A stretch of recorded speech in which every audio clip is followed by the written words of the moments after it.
Tell your son this if he wants good things to happen in his life, not comfort, not shortcuts, principles, discipline, direction. Here are 5 rules every son must learn. 1. Stay away from people who waste their lives. Those who live for drinking, excuses and comfort will slowly dim your light because they fear anyone who shines.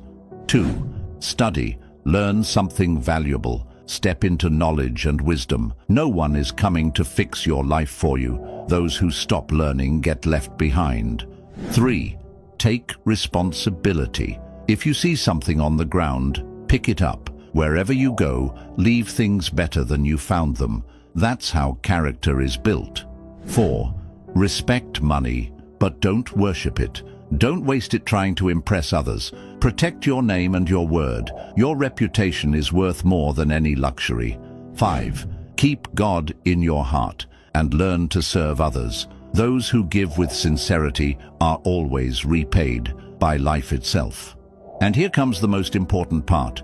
Being a man isn't about what you own. It's about who you become. Walk with purpose. Live with faith. Move with humility. Because your future isn't built with excuses. It's built with decisions.